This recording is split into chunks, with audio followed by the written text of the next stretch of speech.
ان الدین عند اللہ الاسلام وقال سبحانہ وتعالی ایضا من یبتغی غیر الاسلام دینا فلن یقبل منہ صلوات علی محمد وآل محمد۔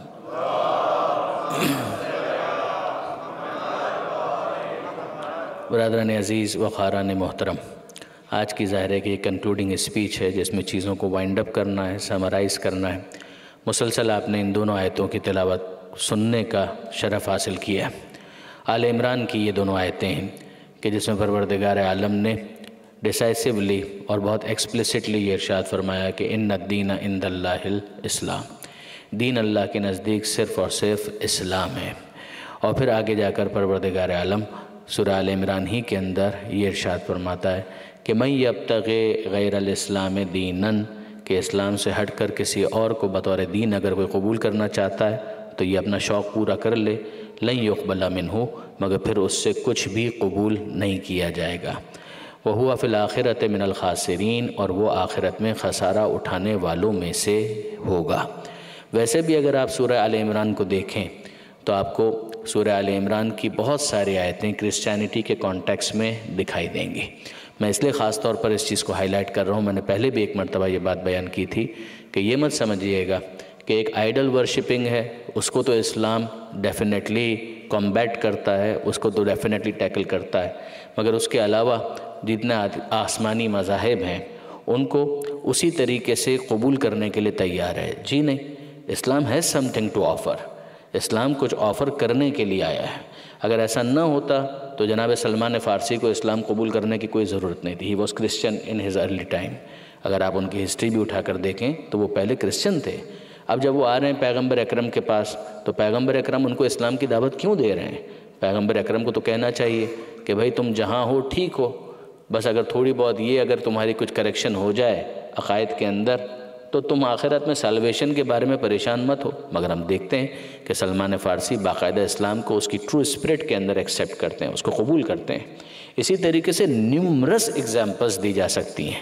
پروردگار عالم انہی آیتوں کے اندر یہ ارشاد فرماتا ہے کہ اہل کتاب جو ہیں ان کو دعوت دو، اگر وہ دعوت قبول کر لیں ان اسلموا تو پھر ان کی سیلویشن کی بات ہے، لیکن اگر وہ منہ پھیر لیتے ہیں تو پھر ان کے لیے سیلویشن نہیں۔ یہ عجیب تماشا ہے برادران عزیز، آپ خود غور کریں۔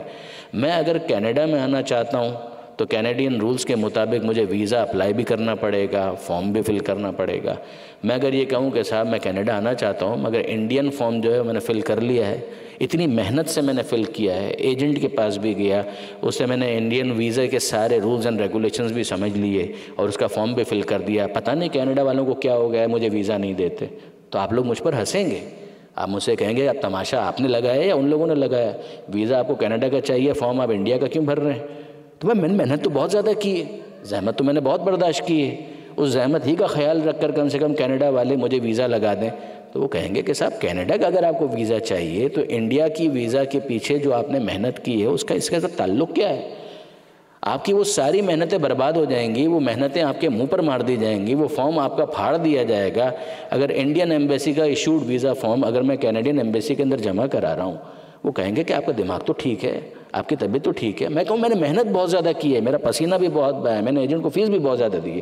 کہا جس ایجنٹ کو آپ نے فیس دی تھی، جس فارم کے پیچھے آپ نے محنت کی تھی، it had nothing to do with Canadian embassy, آپ نے وہاں محنت کی تھی، اگر وہ آپ کو اکوموڈیٹ کرنا چاہتے ہیں تو اکوموڈیٹ کریں، مگر آپ ہم پر یہ کیوں منت رکھ رہے ہیں، ہم پر کیوں احسان جتا رہے ہیں کہ اتنی محنت میں نے کی اور یہ بھی کیا اور وہ بھی کیا؟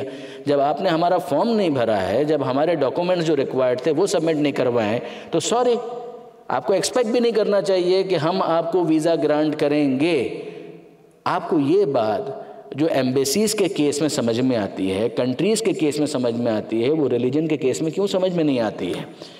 اگر ایک شخص ہے وہ بت پرستی کرتا ہے، وہ آئیڈل ورشپنگ کرتا ہے اور بڑی محنت کرتا ہے، بڑی زحمت اٹھاتا ہے، بت بھی بنا رہا ہے، اس کے پیچھے محنت بھی کر رہا ہے، اس کو سجا بھی رہا ہے، اس کے لیے عبادت بھی کر رہا ہے، اور پھر اس کے بعد میدان قیامت میں آپ کہتے ہیں کہ یہ تو خدا کی مرضی کے اوپر ایک بہت بڑا کوشچن مارک آ جائے گا۔ بہرحال اس نے محنت تو بہت زیادہ کی ہے، جب وہ محنت کر رہا تھا، بتوں کے سامنے جھک رہا تھا، وہ سر بھی جھکا رہا تھا، سجدہ بھی کر رہا تھا، یہ بھی کر رہا تھا اور وہ بھی کر رہا تھا، تو محنت تو اس نے بہت زیادہ کی ہے۔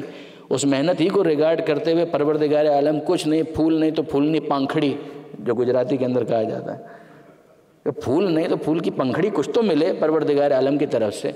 وہی جواب اس کو دیا جائے گا جو یہ ایمبیسی والے دیں گے کہ جب تم نے کام بتوں کے لیے کیا تھا تو پھر خدا سے کس ثواب کے طلبگار بن کر آئے ہو؟ جس کے لیے کر رہے ہو اس سے مانگو.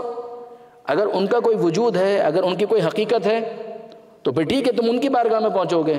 مگر جب اس کی کوئی حقیقت ہی نہیں ہے تو یہ تمہارا سپرسٹیشن تھا، تمہارا ایلوژن تھا، تمہارا وہم تھا.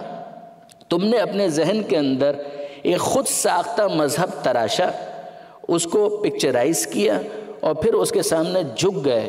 تم نے کیا کیا؟ تم پرورجن کا شکار ہو گئے. دین فطری تھا، تمہارا جھکاؤ خدا کی طرف ہونا چاہیے تھا، مگر ہوتا یہی ہے کہ یا تو انسان صحیح غذا کی طرف جائے اور اپنے ہنگر کو سیٹسفائی کرے، اس لیے کہ ہنگر نیچرل ہے، انسٹنکٹیو ہے. اس کو سیٹسفائی کرنے کے لیے آپ کسی ہیلدی فوڈ کو بھی لے سکتے ہیں، لیکن اگر آپ ہیلدی فوڈ کی طرف نہیں جائیں گے تو پرورجن کیا کرے گا؟ پرورٹڈ انسان مٹی بھی کھانا شروع کر دیتا ہے، کیچڑ بھی کھانا شروع کر دیتا ہے، اور اس موقع پر اس کو لگتا ہے کہ وہ بہت سیٹسفائی ہو گیا، اس نے اپنے ہنگر کو سیٹسفائی کر لیا. اس کو نہیں معلوم کہ اس کی ریپرکشنز کیا ہونے والے ہیں. اگر وہ مٹی کھاتا رہے، شیشہ کھاتا رہے، ایسے احمق گزرے ہیں. انٹرنیٹ کی دنیا آپ ڈالیں تو آپ کو ایسے سارے افراد مل جائیں گے، مٹی کھا کر جینے والے، شیشہ کھا کر جینے والے، اس طرح کی الٹی سیدھی چیزیں کھانے والے. اس کے ذریعے سے وہ ایک میل کا ایک فیلنگ اپنے اندر ڈیولپ کر لیتے ہیں کہ ہمارا پیٹ بھر گیا. مگر کیا واقعاً وہ ہیلدی فوڈ ہے؟ کیا اس کے ذریعے سے وہ واقعی اپنی ہنگر کو سیٹسفائی کر رہے ہیں؟ ہنگر تو انڈیکیشن تھا کہ you need some thing in side, آپ کو نیوٹریشن کی ضرورت ہے. مگر آپ نے کیا کیا؟ صرف اور صرف اس انڈیکیشن کو کسی طریقے سے خاموش کرنے کے لیے ایک پرورٹڈ اپروچ کو اختیار کیا. ایک انسان ہے، اس کو پیاس لگتی ہے، پیاس تو ایک انڈیکیشن ہے کہ اندر کچھ کمی ہے، مگر اس پیاس کو بجھانے کے لیے کوئی جائے اور گٹر کا پانی پی لے تو فار دا ٹائم بینگ اس انسٹنٹ کے لیے، اس لمحے کے لیے، ان دیٹ مومنٹ اس کو احساس ہوگا کہ ہاں گویا میں نے پانی پی لیا، اندر جو میری ریکوائرمنٹ تھی وہ سیٹسفائی ہو گئی. مگر واقعاً یہ جینوئن اپروچ ہے؟ کیا یہ ہیلدی اپروچ ہے؟ جس طریقے سے انسان اپنی انسٹنکٹیو نیچرل فطری ضرورتوں کو پورا کرنے کے لیے پرورٹڈ اپروچ اگر اختیار کرے تو کچھ دیر کے لیے وہ انڈیکیشن ختم ہو جاتا ہے، وہ انڈیکیٹر غائب ہو جاتا ہے، مگر وہ سیٹسفیکشن اس کو حاصل نہیں ہوتی. بالکل یہی معاملہ دین اور ریلیجن کا بھی ہے. اگر ریلیجن کے نام پر کوئی چیز آپ لے کر آ گئے تو یہ بالکل ایسا ہی ہے کہ جیسے بھوک مٹانے کے لیے مٹی کھانا شروع کر دیجیے. آپ کر لیں یہ کام، کچھ دیر کے لیے اندر وہ جو انڈیکیٹر تھا کہ ہمیں خدا کی طرف جھکنا چاہیے وہ خاموش ہو جائے گا. لیکن کیا واقعاً صحیح معنوں میں انسان کو سیٹسفیکشن حاصل ہوگی؟ یہ نفس مطمئنہ بنے گا یا یہ دھوکہ ہے؟ وہ جو کہا جاتا ہے نا false sense of well being, کہ اگر آپ نے پین کلر کھا لیا تو ظاہر ہے وہ پین تو انڈیکیٹر تھا کہ there was some thing wrong. اگر آپ نے وہ پیراسیٹامول کھا لیا اور اس کے ذریعے سے اس کو سیٹل کر دیا تو کیا اصل جو ایشو ہے وہ ختم ہو گیا؟ نہیں. یہاں پر ہوا صرف اتنا ہے کہ ایک false sense of well being develop ہو گیا کہ جس کے ذریعے سے اندر ایک خیال ڈالا جا رہا ہے کہ ہاں ہم صحیح کر رہے ہیں، حالانکہ اس کا صحت کے ساتھ کوئی تعلق ہوتا نہیں ہے، اس کا ہیلتھ کے ساتھ کوئی تعلق ہوتا نہیں ہے. میں آپ کی خدمت میں واضح طور پر عرض کرتا ہوں برادران عزیز، آپ قرآن مجید کھول کر دیکھ لیجئے. یعنی مجھے شکوہ ہے اس بات کا کہ یہ اتنا امپورٹنٹ ایشو ویسٹ کا بن گیا، جس کو یہ نظریہ رکھنا ہے رکھے، لیکن میں اس حوالے سے شکوہ کرنا چاہتا ہوں کہ قرآن مجید آپ کھول کر دیکھیں تو صحیح کہ قرآن مجید اس بارے میں کیا کہہ رہا ہے. اصولی طور پر دین ایک ایسے قانون کو دکھاتا ہے، بتاتا ہے کہ جو پروردگار عالم کی طرف سے. میں آپ سے پوچھتا ہوں، یہ حضرت علامہ سید علی نقی صاحب اس کو بہت ایلوکوینٹلی ایلوبریٹ کرتے تھے. ان کا کوشچن یہ تھا کہ ایک بات بتائیے، واضح کون ہے؟ واضح سے یہاں پر مراد وضاحت نہیں، وضع کرنے والا. لیجسلیشن کا حق کس کے پاس ہے؟ جب آپ دنیاوی معاملات کے اندر بھی لیجسلیشن کی بات کرتے ہیں، آئین پاکستان کا ہے، امینڈمنٹ کون کرے گا؟ انڈیا کی اسمبلی. کینیڈا کے اندر ایک قانون ہے، کینیڈین پارلیمنٹ نے اس کو اپروو کیا ہے، کانسٹیٹیوشن کا پارٹ بنایا ہے، اور اس کے اندر آپ امینڈ کرنا چاہتے ہیں. Who is going to do this? وہ کرے گا کون؟ کینیڈا کا قانون، کینیڈا کے کانسٹیٹیوشن، کینیڈا کے اندر کوئی ترمیم آپ کرنا چاہتے ہیں تو آپ مجھے بتائیے کون کس کام کو انجام دے گا؟ American parliament. یو کے کا اگر کوئی قانون ہے اس کو کون تبدیل کرے گا اگر تبدیل کرنا ضروری ہو؟ جو واضح قانون ہوتا ہے وہی ترمیم کا حق بھی رکھتا ہے۔ اگر میں یہاں پر آ کر کہوں، جبکہ میں کینیڈین سٹیزن بھی نہیں ہوں، اور میں یہ کہوں کہ صاحب یہ والا قانون جو ہے نا اس کو یوں کر دیجئے اور اس کو یوں کر دیجئے، فار ایگزامپل ہم پاکستان کے اندر جس چیز کے عادی ہیں اس انداز سے ڈرائیو کے عادی نہیں ہیں جس طریقے سے آپ لوگ ڈرائیو کرتے ہیں۔ رائٹ اور لیفٹ کا فرق تو آ جاتا ہے، آپ جانتے ہیں اس بات کو۔ اب میں اگر کہوں کہ بھائی میں تو اس میں زیادہ کمفرٹیبل ہوں اور یہ تو ایک ایسا ملک ہے کہ جہاں پر فریڈم بھی ہے، تو مجھے اجازت دیجئے نا، میں اپنے اسٹائل سے گاڑی چلانا چاہتا ہوں۔ آپ سب مجھے کہیں گے مولانا پلیز تھوڑا سا آپ خیال کریں، آپ تو یہاں پر بہت بڑا کرائسس کریٹ کر دیں گے۔ آپ میں سے کوئی بھی، میرے ہوسٹ محسن خیمجی صاحب بہت مہربان ہوسٹ ہیں، مگر اگر اس اسٹائل سے میں گاڑی چلانا چاہوں تو یہ بھی اپنی گاڑی مجھے نہیں دیں گے۔ میں کہوں in the name of freedom, at least آزادی کے نام پر اس بات کا تو مجھے حق دیجیے۔ تو آپ بھی کہیں گے کہ یہاں کا جو قانون ہے اس کو تو آپ فالو کیجیے۔ میں نے کہا اچھا ٹھیک ہے، پھر میں یہاں پر آ جاتا ہوں، یہاں کی نیشنلٹی حاصل کر لیتا ہوں، پھر اس بات کا مجھے حق مل جائے گا؟ کہا نہیں، پھر بھی آپ کو حق نہیں ملے گا۔ اس کا ایک فورم ہے، اس فورم کے اوپر آپ اس کو لے جائیے، کنونس کیجئے، میجورٹی ووٹ ہو تو پھر اس ڈسپلن کے مطابق اس تبدیلی کا حق آپ کو ملے گا۔ لیکن ایسا نہیں ہوگا کہ کوئی بھی منہ اٹھا کر کہے کہ میرا یوں دل چاہتا ہے تو یوں کر دو، اور دوسرا کہے کہ میرا یوں دل چاہتا ہے تو یوں کر دو۔ آپ نے ہر چیز کے لیے ایک ڈسپلن قائم کیا، ایک فورم، اس فورم کے اندر یہ پروسیس ہوگا، یہ لیجسلیشن ہوگا، یہ سسٹم ہوگا، یہ ایس او پیز ہوں گے، یہ کوڈ آف کنڈکٹ ہوگا، یہ ڈسپلن ہوگا، اس کو فالو کیا جائے گا۔ تو اس کا مطلب یہ ہے کہ اگر کوئی کسی ملک کا شہری بھی ہو تو صرف شہری ہونے کی بنیاد پر اس کو یہ حق نہیں دیا جاتا ہے کہ وہ منہ اٹھا کر کھڑا ہو جائے اور کہے کہ آج سے اس قانون کو میں تو یوں مانوں گا۔ عجیب بات ہے، کینیڈا کے اندر کینیڈین پارلیمنٹ اپنے طریقے کے مطابق قانون بنائے اور قانون میں ترمیم کرے۔ پاکستان کے اندر پاکستان کی اسمبلی، پاکستان کی پارلیمنٹ اپنے طریقے کے مطابق قانون بنائے اور جب چاہے تو ترمیم کرے۔ انڈیا کے اندر انڈیا کی پارلیمنٹ اپنے طریقے کے مطابق قانون بنائے اور جب مناسب سمجھے تو ترمیم کرے۔ یہ سارے حق دنیا دار، خطا کار، جو ایرر فری نہیں ہیں، ان تمام افراد کو آپ دینے کے لیے تیار ہیں، مگر وہی حق آپ پروردگار کو دینے کے لیے تیار نہیں۔ کیا تماشا ہے؟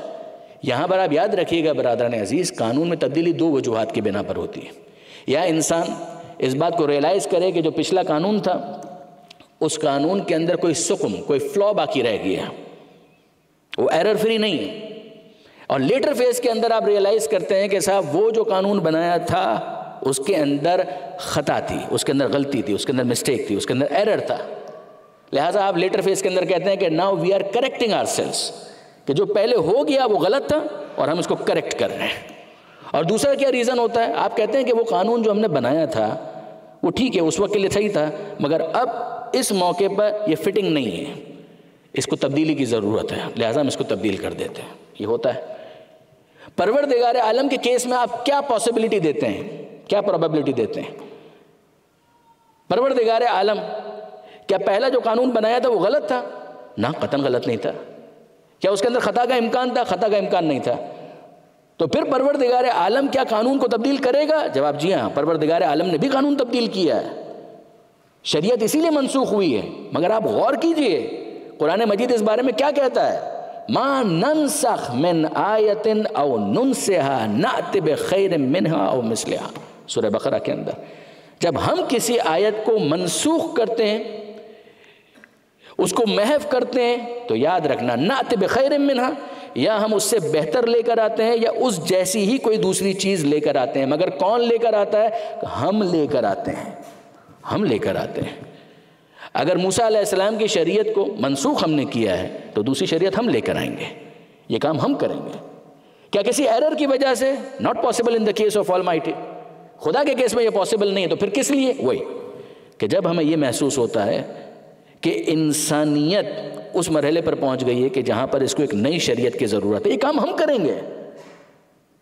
اور پھر اس کے بعد ود ان دس لاسٹ شریعہ، پیغمبر اکرم کی شریعت کی میں بات کر رہا ہوں، ختمی مرتبت احمد مجتبیٰ محمد مصطفیٰ صلی اللہ علیہ وآلہ وسلم، پیغمبر اکرم کی اس آخری شریعت کہ جس کو پروردگار عالم کہہ رہا ہے کہ اب یہ ہماری دانش میں بھی آخری شریعت ہے، ہم سے زیادہ تو کوئی جاننے والا نہیں ہے، ہم بتاتے ہیں۔ ود ان دیٹ شریعہ بعض قوانین ہیں کہ جن کو پروردگار عالم نے تبدیل کیا. آپ جانتے ہیں بیت المقدس، مثال اس کی ہیں، بیت المقدس پہلے وہ قبلہ تھا، بعد میں خانہ کعبہ کو قبلہ قرار دیا گیا. پروردگار عالم نے اس کے اوپر کامنٹ بھی کیا ہے. دوسرا پارہ شروع یہیں سے ہوتا ہے، سَيَقُولُ السُّفَهَاءُ مَا وَلَّاهُمْ عَنْ قِبْلَتِهِمُ الَّتِي كَانُوا عَلَيْهَا. ان قریب بے وقوف کہیں گے، اسٹوپڈ کہیں گے. صفحاء صفی کی جمع ہے، اسٹوپڈ احمق کہیں گے. مَا وَلَّاهُمْ عَنْ قِبْلَتِهِمُ الَّتِي كَانُوا عَلَيْهَا. کیا وجہ ہوئی، کیا سبب ہوا کہ یہ جس قبلے کی طرف پہلے رخ کر کے نماز پڑھا کرتے تھے اس سے انہوں نے اپنا رخ موڑ لیا اور دوسرے قبلے کی طرف چلے گئے. پروردگار فرماتا ہے اس کا مطلب یہ کہ یہ لوگ احمق ہیں. کس کے کہنے پر بیت المقدس کی طرف رخ کر کے نماز پڑھ رہے تھے؟ خدا کے کہنے پر. اب کس کے کہنے پر خانہ کعبہ کی طرف رخ کر کے نماز پڑھ رہے ہو؟ خدا کے کہنے پر. جب معیار خدا ہے تو پھر بیت المقدس اور خانہ کعبہ irrelevant ہو جاتے ہیں. وہ کہے کہ اس طرف رک کر کے نماز پڑھو تو اس طرف رک کر کے نماز پڑھو، وہ کہے کہ اس طرف رک کر کے نماز پڑھو تو اس طرف رک کر کے نماز پڑھو. یہ تو اطاعت کی خو ہے کہ جو پروردگار عالم نے مانگی تھی کہ once you have embraced Islam, once you have accepted Islam as a religion from Almighty Allah, تو پھر تو اس کے بعد فالو کرو.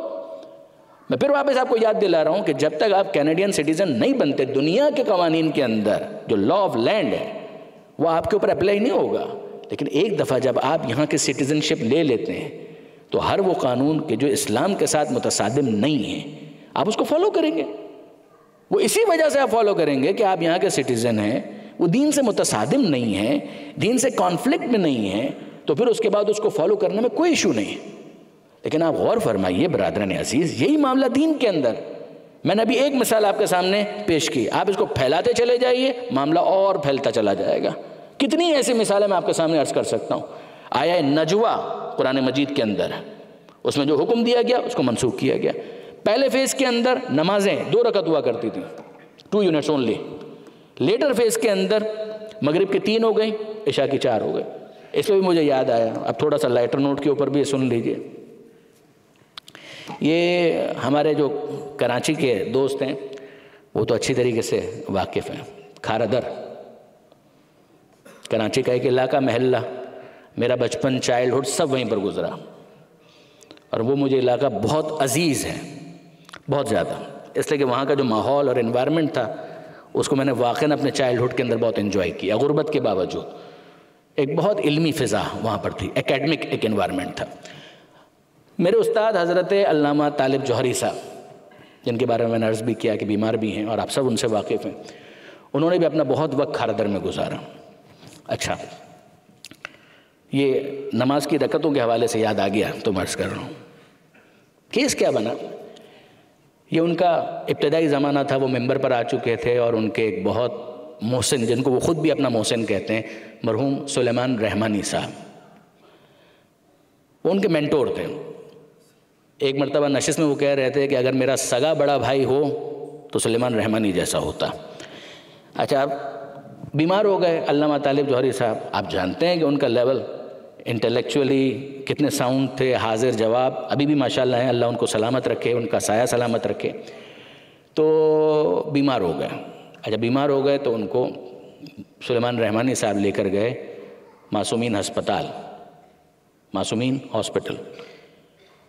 یہ حبیب گروپ کے انڈر میں چلا کرتا تھا، ابھی بھی چلتا ہے، اس زمانے میں بھی چلتا تھا. کمیونٹی نے واقعاً اس سے بڑا بینیفٹ اٹھایا، نو ڈاؤٹ اباؤٹ اٹ. تو وہاں پر معصومین اسپتال کے اندر جو سب سے بڑے ڈاکٹر ہوا کرتے تھے، جو وہاں کے افیئرس کو بھی لک آؤٹر کرتے تھے، ان کا میں نام نہیں لے رہا. تو مرحوم سلیمان رحمانی ان کے پاس علامہ طالب جوہری صاحب کو لے کر گئے کہ آئیے علامہ، میں آپ کو لے جاتا ہوں تاکہ وہ ڈاکٹر جو ہے وہ آپ کا علاج کرے، آپ کو دوا دے. لے کر گئے ان کو. سنیے گا. تو علامہ صاحب سلیمان رحمانی صاحب ہسپتال میں داخل ہوئے اور ڈاکٹر صاحب جو تھے ان کے کمرے میں داخل ہو گئے. اور سلیمان رحمانی صاحب کہتے ہیں، علامہ، this man is atheist, he does not believe in God. یہ ڈاکٹر ہے نا.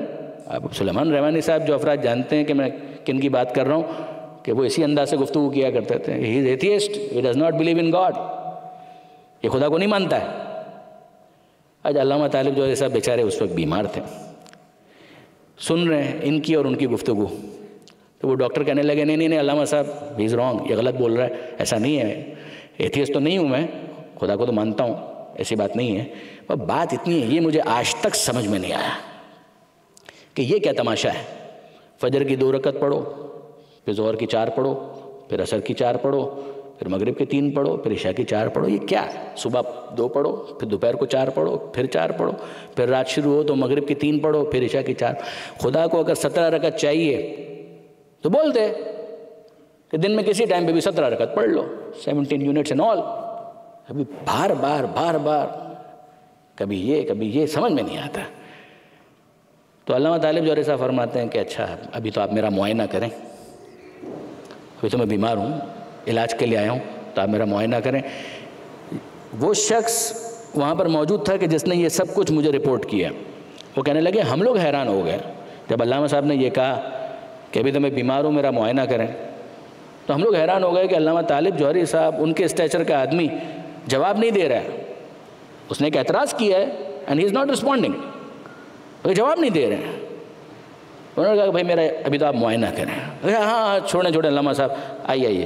اسٹیتھوسکوپ نکالا، کان سے لگایا، ہارٹ بیٹ اور یہ اور وہ اور تھرما میٹر، اور اس کے بعد چیک کیا نبض وغیرہ، اور اس کے بعد انہوں نے کہا کہ علامہ یہ میں آپ کو دوائیں لکھ کے دے رہا ہوں۔ دیکھیے ہر چیز ہر وقت کہنے کی نہیں ہوتی، you have to wait for the right time. پھل جو ہے اس کو آپ وقت سے پہلے توڑ لیں گے تو کچا ہوگا، وقت پر نہیں توڑیں گے اور زیادہ لگا رہنے دیں گے تو شاید پھر وہ خراب ہو جائے۔ صحیح وقت پر اس کو توڑنا یہ بھی آرٹ ہے۔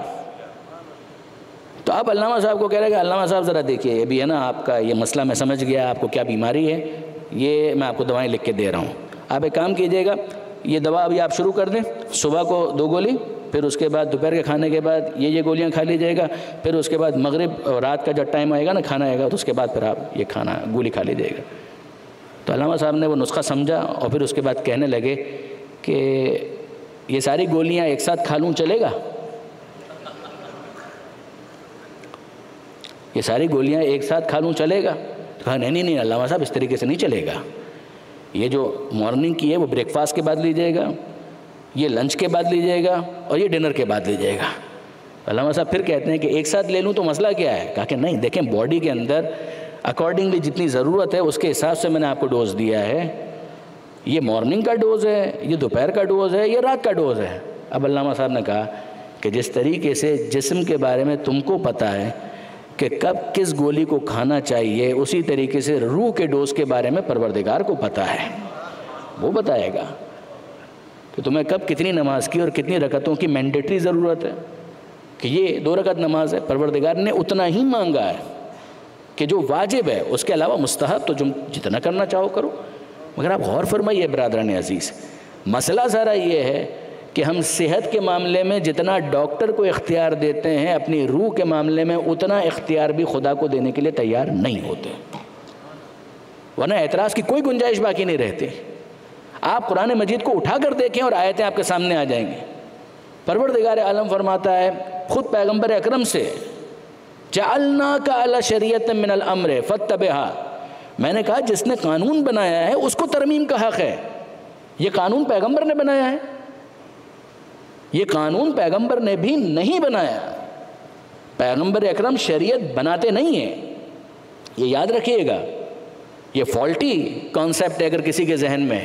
پروردگار فرماتا ہے سورہ جاسیہ کے اندر، جعلناک علی شریعت من الامر فاتبعھا، اے حبیب یہ شریعت کا جو معاملہ ہے ہم نے اس شریعت کو قرار دیا ہے، ہم نے، آپ اس فورس کو محسوس کریں۔ پروردگار عالم قرآن مجید کے اندر اپنا تعارف کرواتا ہے، انی انا اللہ، میں اللہ ہوں۔ یہاں پر جب رائل پلورل آتا ہے اس فورس کو سمجھانے کے لیے ہوتا ہے کہ ذرا غور کرنا کہ یہ کس نے کام کیا ہے۔ جب قرآن مجید کی حفاظت کا حوالہ آیا ہے تو کیا کہا؟ اِنَّا نَحْنُ نَزَّلْنَا الذِّكْرَ وَإِنَّا لَهُ لَحَافِظُونَ۔ ذرا آپ اس فورس کو محسوس کریں، اِنَّا یقیناً ہم، نَحْنُ ہم ہی، نزلنا ہم ہی اس کے نازل کرنے والے ہیں۔ یہ 3 مرتبہ ہم اس فورس کے ساتھ کہ پروردگار عالم متوجہ کرنا چاہتا ہے کہ ذرا توجہ کرو کہ کون ہے اس کا نازل کرنے والا۔ اِنَّا یقیناً ہم، نَحْنُ ہم، نزلنا ہم ہی اس کے نازل کرنے والے ہیں۔ یہ فورس یہاں پر کیسے آ رہا ہے؟ اس تکرار کی وجہ سے۔ وَإِنَّا، اور ہم، لہو، اس کے، لحافظون، حفاظت کرنے والے ہیں۔ نازل کرنے والے بھی ہم ہیں، حفاظت کرنے والے بھی ہم ہیں۔ وہ سورہ جاسیہ کی آیت پھر توجہ کیجئے، جعلنا کا، جعلنا، ہم نے قرار دیا ہے اے حبیب آپ کو، علی شریعت من الامر، اس شریعت کے اوپر ہم نے آپ کو قرار دیا ہے، فاتبعھا، آپ کی ذمہ داری بھی یہ ہے کہ آپ اس کی اتباع کریں، آپ بھی اس کو فالو کرنے والے ہیں۔ آپ غور فرمائیے، وہ قانون کہ جس کو بنانے کا حق نبی کو نہیں ہے، عام بندوں کو کہاں سے دیا جا سکتا ہے؟ اس میں ترمیم کا حق کسی عام خاطی بندے کو کہاں سے دیا جا سکتا ہے؟ آپ پھر دیکھیے سورہ یونس، پروردگار عالم، آیت نمبر 15 ارشاد فرماتا ہے، اذا تتلی علیہم آیاتنا بینات، کہ جب ان کے سامنے ہماری آیتیں پڑھی جاتی ہیں، واضح آیتیں جب ان کے سامنے پڑھی جاتی ہیں تو وہ کہتے ہیں لا یرجون لقاءنا، کہ جن کو ہم سے ملاقات کی کوئی امید نہیں ہے۔ اگر خوف خدا ہوتا، اگر قیامت میں ملاقات پروردگار کا احساس ہوتا، they would not have said this، وہ ایسا نہ کہتے۔ کیا وہ کہتے ہیں؟ ائتے بقرآن غیر ھذا او بدلہ، اے محمد ایک کام کرو، یہ قرآن مزہ نہیں آ رہا، اس کو بدل دو، دوسرا قرآن لے آؤ یا اس کو چینج کر دو۔ ان کے سامنے کوئی ریسٹورنٹ کے اندر ڈش لائی گئی ہے کہ یہ ڈش پسند نہیں آ رہی ہے تو دوسری ڈش لے کر آ جائیے۔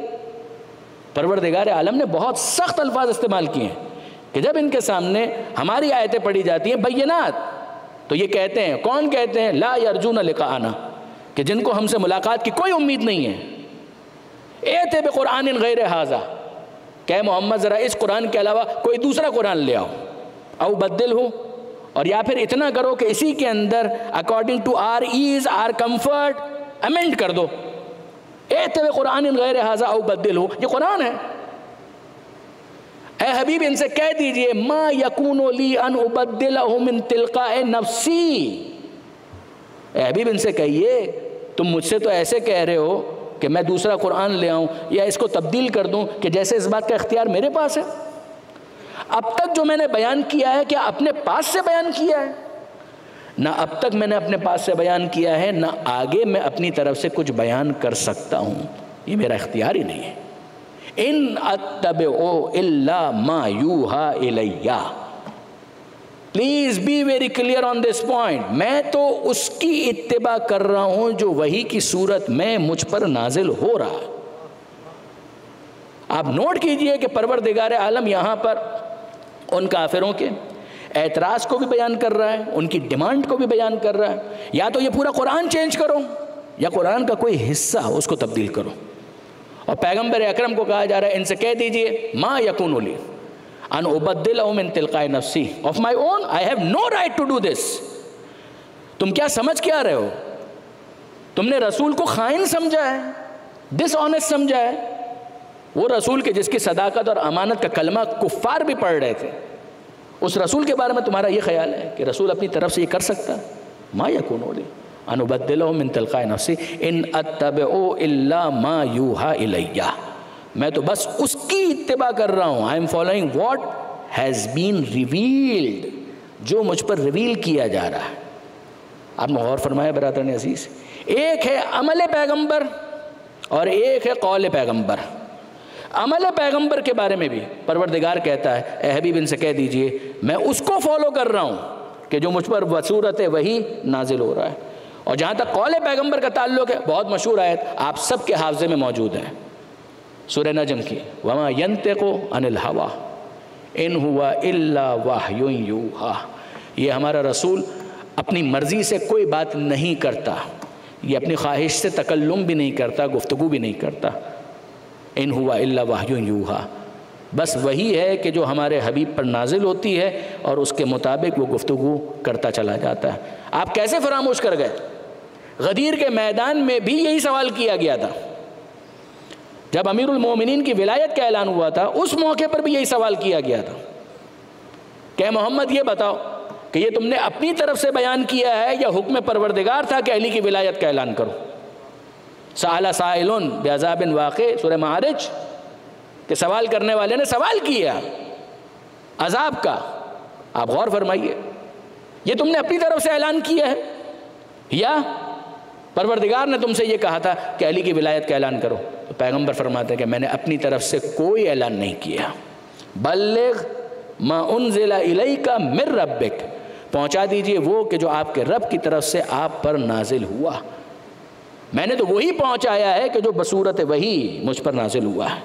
جس کے بعد میں نے اپنے ہاتھوں پر بلند کیا اور میں نے کہا من کنت مولا ہو فہذا علی مولا، کہ جس کا میں مولا اس کے علی مولا. جس کے بعد وہ شخص یہ کہتا ہے، حارث جو اس کا نام ہے، حارث بن نعمان فہری، کہ اے پروردگار اگر یہ تیری طرف سے ہے تو مجھ پر عذاب نازل کر. یہ بھی بڑے احمق ہیں، علی کے بغض میں اپنے اوپر عذاب کی بد دعا کرنا. جس کے بعد پروردگار عالم نے وہ عذاب نازل بھی کر دیا، جس کا تذکرہ سورہ معارج کے اندر ہے. سأل سائل بعذاب واقع للکافرین لیس لہ دافع. اس عذاب کا سوال کر لیا اس نے کہ جو کافروں سے دور ہونے والا نہیں ہے. آپ غور فرمائیے برادران عزیز، اگر میں اس کو سمرائز کروں، بریفلی خلاصہ کروں، کیا نکلا نتیجہ؟ آیت اللہ خوئی مرحوم مجھے اچھی طریقے سے یاد ہے. ایک مرتبہ ہمارے بہت بڑے محسن حضرت مولانا صادق حسن صاحب وہ ممبر سے بیان کر رہے تھے، تو بچپن سے ان کے دروس میں شرکت کا شرف مجھے حاصل رہا. ایک مرتبہ وہ بیان کر رہے تھے کہ ایک سوال استفتاء آیت اللہ خوئی مرحوم سے انہوں نے کیا اور اس کا جواب آیا. یہ وہ زمانہ تھا جب واٹس ایپ نہیں تھا، ای میل نہیں تھا، خط کی صورت میں استفتاء کیا جاتا تھا، جواب آتا تھا. It use to take time, وقت لگتا تھا. جواب آ گیا، وہ سوال کیا تھا، وہ جواب کیا تھا، وہ اس وقت irrelevant ہے. مولانا خود کہتے ہیں کہ میں اس وقت امیچور تھا، لہٰذا جو سوال کرنے والے تھے ان کو میں نے بتا تو دیا، تو انہوں نے کہا کہ نہیں مولانا اس طریقے سے نہیں، یوں کچھ کریں شاید جواب تبدیل ہو جائے. کئی دفعہ ہوتا ہے نا، اپنی مرضی کا جواب لینے کے لیے یہ ٹیکٹکس استعمال کی جاتی ہیں. تو کہا کہ جناب یوں آپ لکھیں. تو مولانا کہتے ہیں کہ اس کے اصرار پر میں نے لکھ دیا، اور آیت اللہ خوئی مرحوم تک وہ جب سوال پہنچا ہے تو انہوں نے اس کا جو جواب دیا ہے اس میں ایک تبصرہ بھی تھا. عام طور پر استفتاء میں تبصرہ نہیں ہوتا ہے. افتاء جب کیا جاتا ہے do this, don't do this, یہ کرو یہ نہیں کرو، جائز لا یجوز، اس طرح کے الفاظ ہوتے ہیں ٹو دا پوائنٹ. مولانا خود کہتے ہیں کہ آیت اللہ خوئی مرحوم نے یہ محسوس کیا کہ جو سوال کرنے والا ہے وہ ناپختہ ہے، تو انہوں نے اس کے نیچے ایک تبصرہ لکھا اور انہوں نے کہا ہم شریعت بتا سکتے ہیں بنا نہیں سکتے. ہمارا جاب شریعت بتانے کا ہے، شریعت بنانے کا نہیں ہے. یعنی یہ جو بعض نادان دوست اس وقت کر رہے ہیں میرے لیے قابل فہم نہیں ہے. وہ جہالت کی وجہ سے کر رہے ہیں یا دین سے دشمنی کی وجہ سے یہ کر رہے ہیں؟ جو پلورلزم کے نام پر جو دین اسلام کے اندر ترمیم و تغیر اور تبدل کی بات ہو رہی ہے، میں واضح نہیں ہو پا رہا. یہ جہالت کی وجہ سے ہو رہا ہے کہ ان کو ڈیفیکلٹ لگ رہا ہے کہ اتنا اصول فقہ کیسے پڑھیں، اتنا فقہ کیسے پڑھیں، یا ان کے اندر اطاعت کی خو نہیں ہے، یا وہ چاہتے ہیں کہ کوئی ایسا westernised version of Islam create کیا جائے کہ جس کے نتیجے میں ان کو ایک مجدد کا لقب مل جائے. اس طرح کی کوئی چیز ہو رہی ہے. واٹ از دس؟ لیکن میں آپ سے واضح طور پر عرض کرتا ہوں برادران عزیز، جب پروردگار عالم کی طرف سے آیت یہ نازل ہو گئی الیوم اکملت لکم دینکم واتممت علیکم نعمتی، اس کا مطلب یہ ہے کہ پروردگار عالم کی نظر میں اب مزید نہ شریعت کی گنجائش ہے، نہ ودن شریعت کسی چیز کے منسوخ ہونے کی گنجائش ہے. وہ سارے فیزز گزر چکے. علامہ ذیشان حیدر جوادی علی اللہ مقامہ نے اس کو ایکسپلین کرنے کے لیے ایک مثال دی. انہوں نے کہا کہ جس طریقے سے بچہ ہوتا ہے اس کا آپ ایک لباس لیتے ہیں، ایک تو وہی ہے ایرر ہو گیا، سائز کچھ اور تھا، آپ نے لباس ہی غلط لے لیا، تو آپ فوراً جائیں گے کریکشن کے لیے کہ صاحب یہ غلط لباس آ گیا، اس کے سائز کے مطابق نہیں ہے، اور آپ دوسرا لے کر آ جائیں گے. یہ ہے کریکشن. ایک یہ ہے کہ لباس آپ نے ٹھیک لیا، بچے کو پہنایا، اے ٹائم وڈ کم کہ بچہ بڑا ہو جائے گا. اب ہم کہیں کہ صاحب آپ کو لباس نیا کیوں لینا ہے، کیا اس لباس کے اندر کوئی خرابی ہے؟ تو آپ کہیں گے جی نہیں، لباس میں کوئی خرابی نہیں، لباس ٹھیک ہے، مگر مسئلہ صرف اتنا ہے کہ بچہ بڑا ہو گیا، لباس میں خرابی نہیں ہے، بچہ بڑا ہو گیا، لہذا اس کو فٹ نہیں آ رہا، وی نیڈ اندر ڈریس. آپ گئے اور لے کر آ گئے. پھر کچھ دن گزرے، 2 مہینے 3 مہینے 4 مہینے، اس کے بعد پھر ایک مرتبہ لباس میں کوئی خرابی نہیں ہے مگر بچہ پھر بڑا ہو گیا. جب تک وہ بڑھ رہا ہے تب تک آپ کو نئے لباس کی ضرورت پڑتی رہے گی. پھر کیا ہوتا ہے، ایک وقت آتا ہے کہ جب بچے کا قد اسٹیبل ہو جاتا ہے اور اب اس بچے کے لیے، اب وہ تو بچہ ہی نہیں رہا، اب تو وہ ٹھیک ٹھاک گرون اپ بڑا ہو چکا ہے، اب اس کا قد نہیں بڑھ رہا، اب اس کے سائز میں فرق نہیں آ رہا، وہ اپنے آپ کو مینٹین بھی کرتا ہے، ہیلتھ بھی صحیح ہے اس کی، جم بھی جاتا ہے، موٹا بھی نہیں ہو رہا ہے. تو اب کیا ہوگا، اب ہوگا یہ کہ یہ ایک لباس جو آپ نے لیا ہے وہ لباس اس کو مدتوں چلے گا. اگر آپ کا ٹیسٹ تبدیل ہو جائے الگ بات، ورنہ یہ لباس مدتوں چلے گا. آپ کہیں کہ بہرحال لباس کتنا چلے گا، بالکل صحیح بات ہے، یہ اس کی ڈیوریبلٹی کے اوپر ڈیپینڈ کرتا ہے. ہم نے ایسا لباس نہیں دیکھا کہ جو 50 سال تک چل سکے. اس نے بہرحال ڈیپریشیٹ ہو جانا ہے، اس نے بہرحال گھس جانا ہے، اس نے بہرحال ختم ہو جانا ہے. یہ کب ہوتا ہے کہ جب لباس آپ بناتے ہیں. مگر انسانیت کے لیے جو شریعت کا لباس پروردگار نے بنایا ہے اس کے بارے میں خدا کو یہ حق دیں کہ وہ اس کی ویلیڈیٹی کو ڈیسائیڈ کرے، وہ بتائے کہ اس نے کب ایکسپائر ہونا ہے. شریعت موسیٰ کے بارے میں پروردگار نے کہا کہ جتنے عرصے کے لیے ہم نے بنایا تھا وہ مدت پوری ہو گئی، وہ ٹائم پورا ہو گیا. انسانیت کا قد بڑھ گیا، اس لباس کو اب تبدیل ہونے کی ضرورت ہے. اب دوسری شریعت آئے گی، انسانیت کا شریعت کا دوسرا لباس آئے گا. مگر یہ حق ہمیں دو، ہم تمہیں بتائیں گے. اس شریعت کے اندر جو اب ہم نے تمہارے لیے نازل کی ہے، انسانیت کا قد اس منزل پر آ چکا ہے کہ قیامت تک اب اس قد میں اضافہ نہیں ہونا ہے. اس کی جو ریکوائرمنٹ ہے وہ اس شریعت کے قانون کے ذریعے سے پوری ہو سکتی ہے. اب بس جس چیز کی ضرورت ہے وہ ایک ہے، مارک مائی ورڈز، اب صرف ایک ہے. میں اسلام کے نقطہ نظر سے بات کر رہا ہوں. اب صرف ایک چیز کی ضرورت ہے، اور وہ کیا، کہ وہ لباس جو سائز کے اعتبار سے بالکل ٹھیک ہے، اس میں کوئی پرابلم نہیں ہے، وہ فٹ بھی پورا آئے گا، وہ ختم بھی نہیں ہوگا، بس میلا ہو سکتا ہے، میلا ہو سکتا ہے، اس کے اوپر گرد و غبار آ سکتا ہے، اس کے اوپر کیچڑ لگ سکتا ہے. بس اس گرد و غبار کے لیے تم کیا کرتے ہو، اس میل کو نکالنے کے لیے تم کیا کرتے ہو، اس کو نکالنے کے لیے تم اس کو واش کرتے ہو. بس اسی واشنگ کے لیے ہم نے جس نظام کو رکھا ہے اس نظام کا نام ہے نظام امامت. ہر زمانے کا امام اس بات کا ذمہ دار ہے کہ اگر لباس شریعت کے اوپر، دین کے لباس کے اوپر کوئی گرد و غبار آ جائے، کوئی میل آ جائے، کوئی کیچڑ آ جائے، کوئی اس کے چہرے کو مسک کرنا چاہے تو وہ آگے بڑھے. اس کو پتہ ہے کہ کس طریقے سے اس کو واش کر کے پھر سے اجلا بنا دینا ہے. یقین جانیے علی سے لے کر حسن عسکری تک ہر امام نے اس کام کو انجام دیا. امام مہدی غیبت میں نہ جاتے، اگر وہ اتنا پروسیس نہ سمجھا چکے ہوتے اب تک 11 امام، کہ جس کے بعد وہ افراد جو واقعاً قابل ہیں، سمجھدار ہیں، کہ جن کے اندر یہ صلاحیت ہے کہ اس مینول کو دیکھ کر اب ان کو دھونے کا فن آ چکا ہے. اسی پروسیس کو سمجھانے کے لیے 6 امام نے زحمت کی، 5ویں امام نے زحمت کی، اور اب 11ویں امام کے بعد حضرت حجت جب مشیت پروردگار تھی کہ غیبت میں جائیں، اس وقت تک وہ مینول اتنا واضح طور پر دیا جا چکا تھا کہ محنت کرنے والے کام چور نہیں، محنت کرنے والے مجتہدین مراجع یہ کون ہیں کہ جو اس غیبت کے زمانے میں حضرت حجت کی نیابت میں واشنگ کے کام کو انجام دیتے ہیں، آئننگ کے کام کو انجام دیتے ہیں. بتانا ہمارا کام ہے، بنانا ہمارا کام نہیں ہے. درود بھیجیے محمد و آل محمد پر.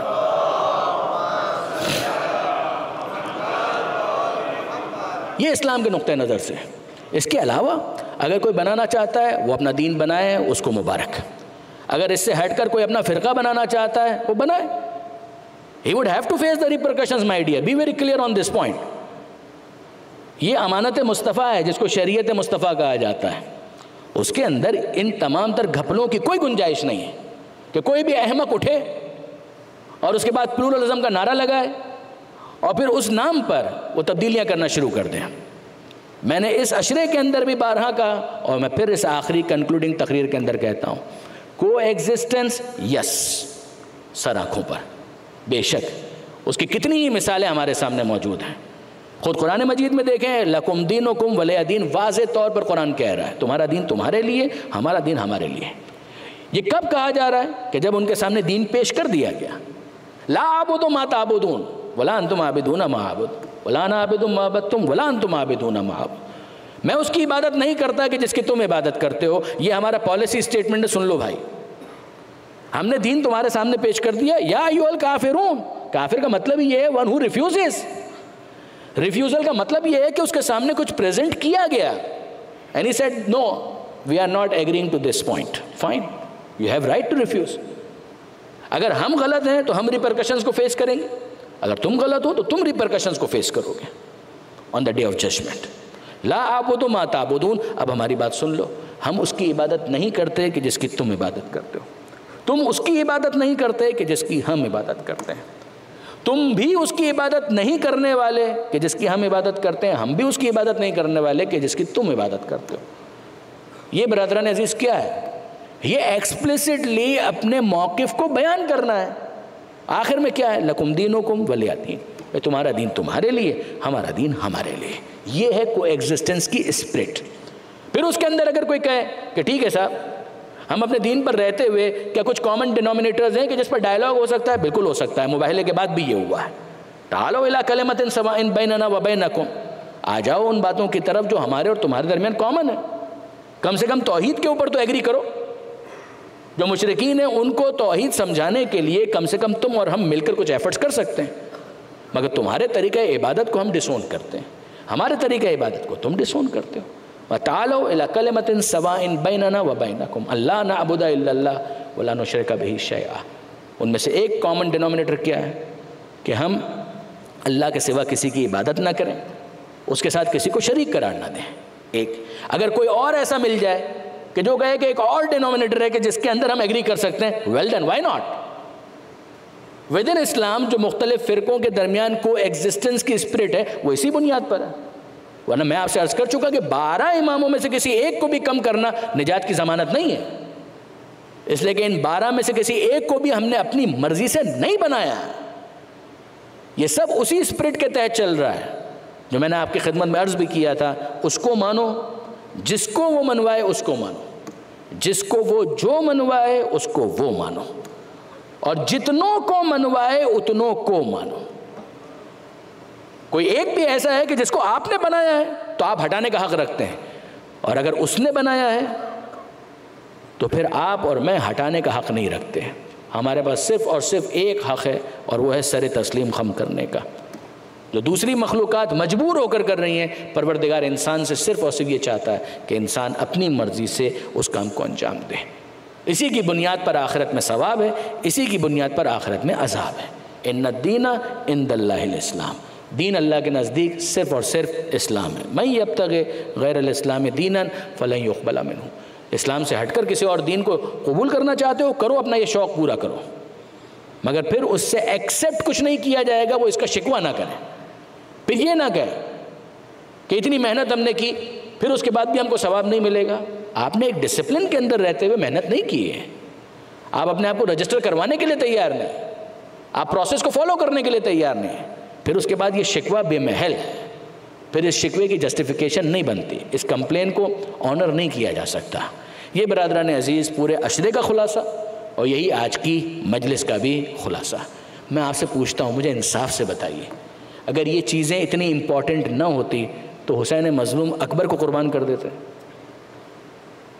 وہ دین، وہ شریعت اگر اس کی کوئی امپورٹنس نہیں تھی، سب کو ایک بلینکٹ اپروول دے دینی تھی کہ جو جس راستے پر بھی رہے اس کو آخر میں نجات مل جائے گی، مجھے کوئی بتائے تو صحیح کہ کیا یہ بات معقول ہے؟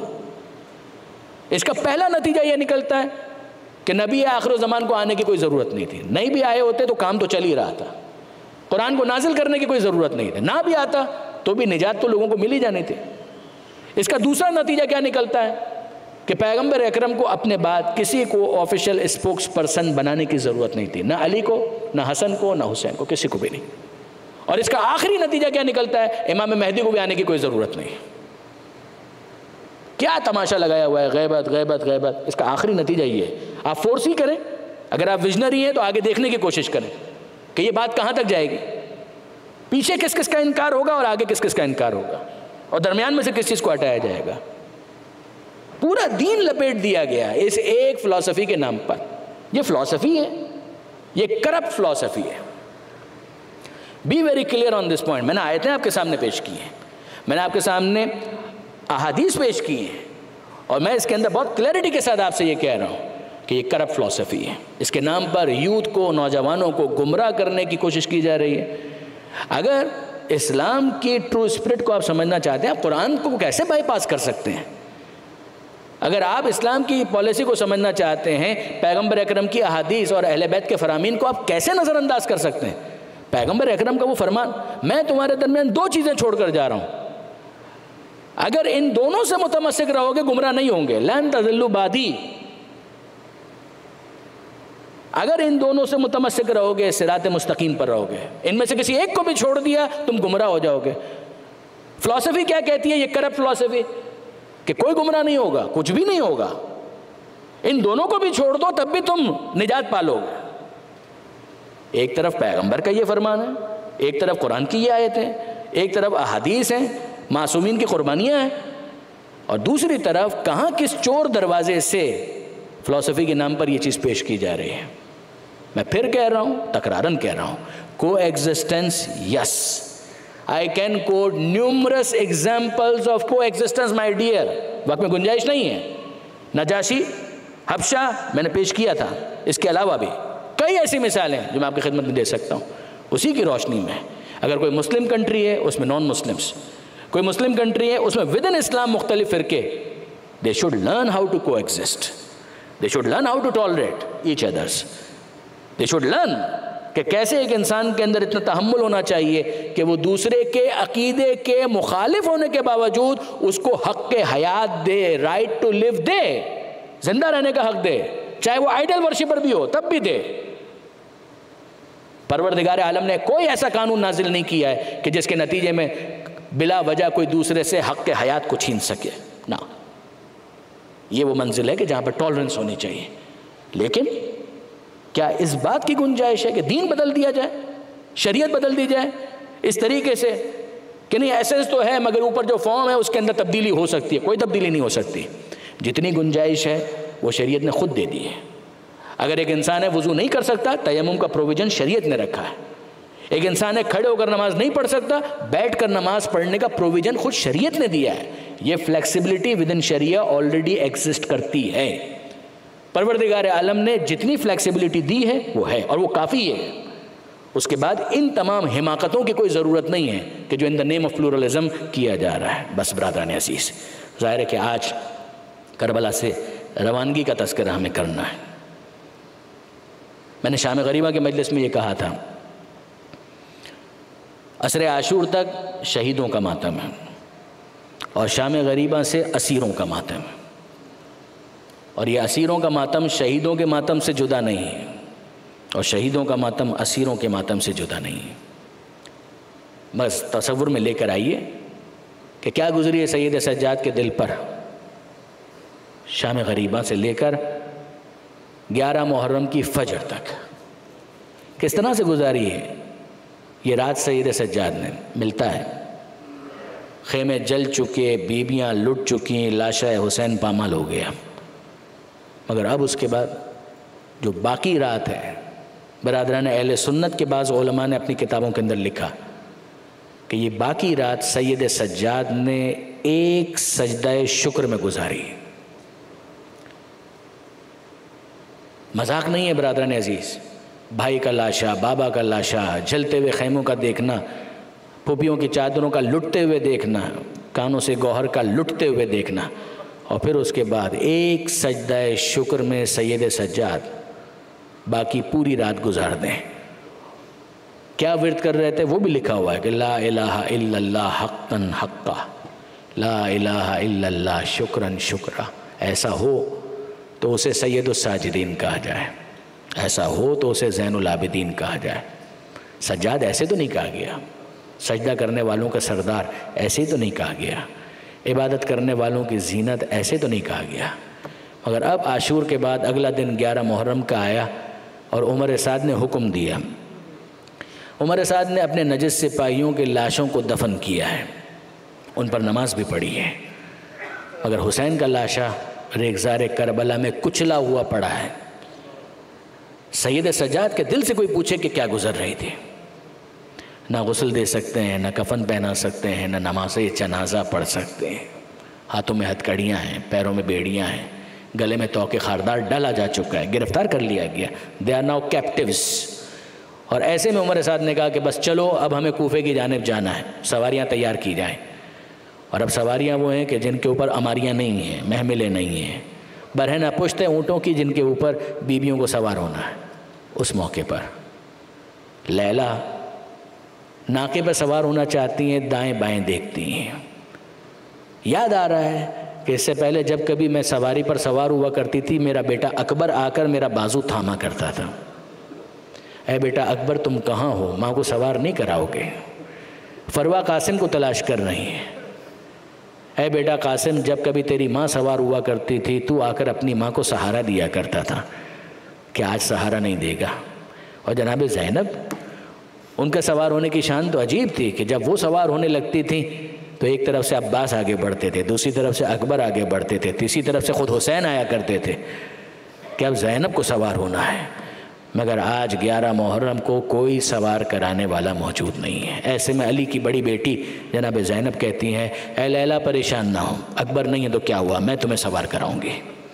اے فروا تم فکر مند نہ ہو، قاسم نہیں ہے تو کیا ہوا، میں تمہیں سوار کراؤں گی۔ ہر بی بی کو جناب زینب نے سوار کروایا، یہاں تک کہ آخر میں بیمار امام سید سجاد جب وہ آگے بڑھے ہتھکڑیوں کو سنبھالتے ہوئے تو سوار نہیں ہو پا رہے تھے، اس وقت جناب زینب نے سید سجاد کو بھی سوار کرایا۔ مگر آخر میں بعض علماء کہتے ہیں کہ زینب کا دل بھر آیا کہ جب سب کو سوار کرا چکی تو دل بھر آیا۔ جب خود سوار ہونے کا موقع آیا تو فرات کا رخ کر کے کہا کہ عباس سب کو تو میں نے سوار کرا دیا، مگر اب میرا سوار کرانے والا کوئی یہاں پر باقی نہیں ہے۔ جناب زینب کسی طرح سے خود سوار ہوئی اور اب اس قافلے کو جانا ہے کوفہ کی طرف۔ ریاض الاحزان کی روایت ہے کہ عمر سعد نے کہا کہ میرا دل یہ چاہتا ہے کہ ان بیویوں کے زخموں کو پھر سے تازہ کیا جائے، ہم انہیں مقتل سے گزاریں گے تاکہ یہ ہر بیوی اپنے اپنے وارث کے لاشے کو دیکھے، ان کے زخم اور زیادہ تازہ ہو جائیں۔ قافلے کو مقتل سے گزارا گیا، سر کاٹے جا چکے ہیں، یہ بے سر کے لاشیں پڑے ہوئے ہیں، مگر میں آپ سے پوچھتا ہوں کہ کیا لیلا کو پہچاننے میں کوئی تکلف ہے کہ یہ میرے اکبر کا لاشا ہے؟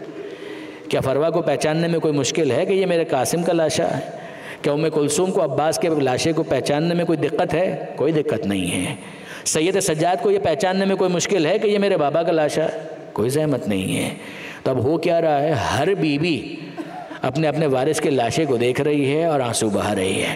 لیلا کی نگاہیں اکبر کے لاشے پر ہیں، فروا کی نظریں قاسم کے لاشے پر ہیں، ام کلثوم کی نظریں عباس کے لاشے پر ہے، سجاد کی نظریں بابا کے لاشے پر ہیں۔ اب میں آپ سے پوچھتا ہوں زینب کی نظریں کس پر ہیں؟ آپ کہیں گے اونو محمد کے لاشے پر؟ جی نہیں۔ ہو سکتا ہے کہ آپ یہ کہیں کہ حسین مظلوم کے لاشے پر؟ جی نہیں۔ سب بیویوں کی لاشیں اپنے اپنے وارث کے لاشے پر ہے، سب بیویوں کی نظریں اپنے وارث کے لاشے پر ہے۔ سجاد کی نگاہیں حسین کے لاشے پر ہے، مگر زینب کی نگاہیں تو مسلسل سجاد کو دیکھ رہی ہیں کہ یہ جو میرے بھتیجے کی حالت ہے اگر ایسا ہی رہا تو یہ زمانے کا امام ہے، اس کی روح پرواز کر جائے گی۔ میرا بھائی حسین سجاد کو میرے حوالے کر کے گیا ہے، میں کیا ایسا کروں کہ جس سے سجاد کی نظریں ہٹیں؟ سجاد اپنے بابا کے لاشے کو اسی طرح سے دیکھتا رہا تو سجاد زندہ نہیں رہ پائے گا۔ جناب زینب نے ایک کام کیا، سجاد کی نظروں کو ہٹانے کے لیے بی بی زینب نے ایک کام کیا، اور وہ کیا کام کیا؟ اپنے آپ کو ناکے سے گرا دیا۔ جیسے ہی جناب زینب ناکے سے گری ہیں، سجاد کہتے ہیں ارے پھوپھی اماں آپ کو کیا ہوا؟ پھوپھی اماں آپ اپنے آپ کو سنبھالیے۔ جناب زینب کہتی ہیں اے بیٹا مجھ سے کیا پوچھتے ہو کہ مجھے کیا ہوا، تم بتاؤ کہ تمہیں کیا ہوا۔ تم مجھ سے کہہ رہے ہو کہ میں اپنے آپ کو سنبھالوں، ارے بیٹا تم اپنے آپ کو سنبھالو۔ اے بیٹا اگر تیری یہی کیفیت رہی تو تو جی نہیں پائے گا۔ اب سید سجاد آنسوؤں کے ساتھ کہتے ہیں پھوپھی اماں آپ انصاف سے بتائیے اس جوان بیٹے کی کیا حالت ہونی چاہیے کہ جس کے بوڑھے باپ کا لاشا اس طرح سے پڑا ہو، نہ وہ اس کو کفن دے سکے نہ وہ اسے دفن کر سکے۔ اس موقع پر جناب زینب کہتی ہیں مگر بیٹا سجاد ہمیشہ ایسا نہیں رہے گا، ہمیشہ ایسا نہیں رہے گا. یہ وقت آئے گا کہ جب یہاں پر روضے تعمیر ہوں گے, یہاں پر زری ہوگی, یہاں پر مزار ہوں گے, اور بیٹا لوگ دور دور سے سفر کر کے آ رہے ہوں گے صرف اس ایک تمنا میں کہ ہمیں اس غریب حسین کے روضے کو دیکھ کر ایک جملہ کہنا ہے. اور وہ کیا کہنا ہے؟ السلام علیک یا ابا عبداللہ, السلام علیک یا ابن رسول اللہ. یہ جو آج آپ کروڑوں زائرین دیکھتے ہیں نا, یہ زینب کا ارمان بھی تھا, زینب کی تمنا بھی تھی, اور زینب کی پیشن گوئی بھی تھی. مگر عزیزوں بس آخری جملے ہیں, آپ نے اتنی آسانی کے ساتھ سن لیا کہ جناب زینب نے اپنے آپ کو ناکے سے گرا دیا. یہ اتنا آسان نہیں تھا. یہ جناب زینب کا اپنے آپ کو ناکے سے گرانا یہ ایک مصیبت ہے حضرت ابوالفضل عباس کی, کہ جس میں جناب زینب نے شرکت کی ہے. کون سی مصیبت؟ جناب عباس کی, جس میں بی بی زینب شریک ہو رہی ہیں. جی ہاں, مصیبت جناب عباس کی تھی. کون سی مصیبت؟ ہر شہید جب گھوڑے سے زمین پر آتا تھا وہ ہاتھوں کا سہارا لیا کرتا تھا. اکبر گرے ہیں ہاتھوں کا سہارا لے کر, قاسم گرے ہیں ہاتھوں کا سہارا لے کر گرے ہیں, یہاں تک کہ حسین بھی جب زمین کربلا پر آئے ہیں ہاتھوں کا سہارا لیا ہے. مگر ہمارا سلام ابوالفضل عباس پر کہ جب گھوڑے سے زمین پر آئے تو بازو قلم ہو چکے تھے, ہاتھوں کا سہارا نہ لے سکے, منہ کے بل زمین کربلا پر آئے. آپ کو یہ پوچھنے کا حق ہے کہ جناب زینب کے بازو تو سلامت تھے, بی بی نے تو ہاتھوں کا سہارا لیا ہوگا. نہیں عزیزوں, بی بی زینب نے ہاتھوں کا سہارا نہیں لیا, نہ لے سکیں. کیوں نہیں لے سکیں جبکہ بی بی کے بازو سلامت تھے؟ سلامت تو تھے, مگر زینب کے دونوں بازو پسے گردن سے بندھے ہوئے تھے. جب جناب زینب ناکے سے زمین پر آ رہی تھیں, بازو بندھے ہوئے تھے, اپنے ہاتھوں کا سہارا نہ لے سکیں. عباس بھی منہ کے بل زمین پر گرے, زینب بھی منہ کے بل زمین پر آئیں. الا ولعنۃ اللہ علی القوم الظالمین وسیعلم الذین ظلموا ای منقلب ینقلبون. بار الہ اس قلیل توسل کو اپنی بارگاہ میں قبول فرما, ہمارے آنسوؤں کو جناب سیدہ کے رومال میں جگہ عطا فرما. مالک دین کو سمجھ کر دین پر عمل کرنے کی توفیق عطا فرما. اے پروردگار, ہر طرح کے فتنے اور گمراہی کے جتنے بھی دروازے ہیں ان سے اپنے آپ کو دور رکھنے کی ہمیں توفیق عطا فرما. مالک ہمارے نوجوانوں کے دین اور ایمان کی حفاظت فرما, زمانے کے امام کے ظہور میں تعجیل فرما, ہمیں ان کے اعوان و انصار میں شمار فرما. ربنا تقبل منا انک انت السمیع العلیم وتب علینا انک انت التواب الرحیم. ماتم حسین.